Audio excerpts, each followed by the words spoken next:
In the spring of 2000, Disney lied about why one of Epcot's most beloved rides was going to be completely demolished. The ride was Horizons. Opened in 1983, it was one of the first major additions to Epcot, and served as an unofficial thesis statement for the park as a whole. Guests would board their time machines for a tour through the future. This was not intended to be a fantastical sci-fi future, it was meant to show a glimpse into a very grounded and achievable vision of tomorrow. An optimistic yet realistic look at what the next century might bring. Farms on irrigated deserts, research cities deep underwater, and even colonies in the far reaches of outer space. It incorporated elements from the other rides throughout the park and brought them all together, showing how the lessons learned in Epcot could be used to make the future a brighter place. Even now, over 2 decades since it closed, Horizons is still a favorite among Epcot fans. So why did it close? The simple answer is that it lost its sponsor. Epcot was built around the idea of corporate sponsors who could pay to keep the rides updated and up to date with modern science and technology. Horizons was sponsored by General Electric until 1993, but they let their contract expire and Horizons moved to seasonal operation only a year later.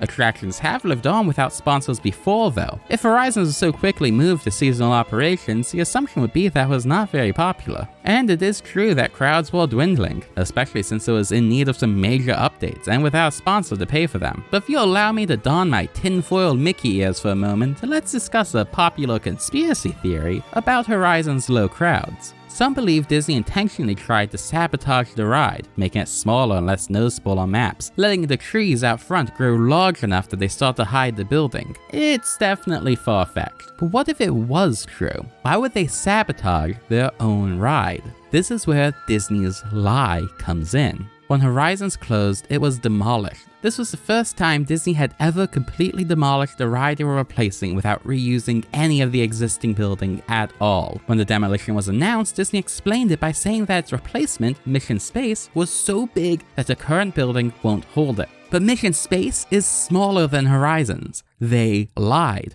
Could this be another piece of the puzzle? Could the building Horizons was in be the reason the ride closed? The theory goes that unbeknownst to Disney, Horizons was partially built on top of a sinkhole, and as time went on, this started to affect the structural integrity of the building. But Disney didn't want to close Horizons completely until they finished Test Track and the updates to Universe of Energy. The high-capacity ride was invaluable in helping balance out crowds in the park during construction, so Disney did everything they could without raising suspicion to keep the crowds coming to Horizons as low as possible to minimize wear and tear, while still having enough guests coming through to avoid overcrowding the rest of the park. But Disney won't want to admit to using this kind of risky tactic when a building collapse might have been a possibility, hence the lie about why the building had to be demolished and why, unlike with other Epcot closures of the era, there was no plan ready for the replacement until almost a year later. Was Horizon simply closed because GE wouldn't pay for an update and guests got bored? Or was there a grand conspiracy to cover up a potentially deadly sinkhole? We may never really know the answers to Epcot's greatest mystery.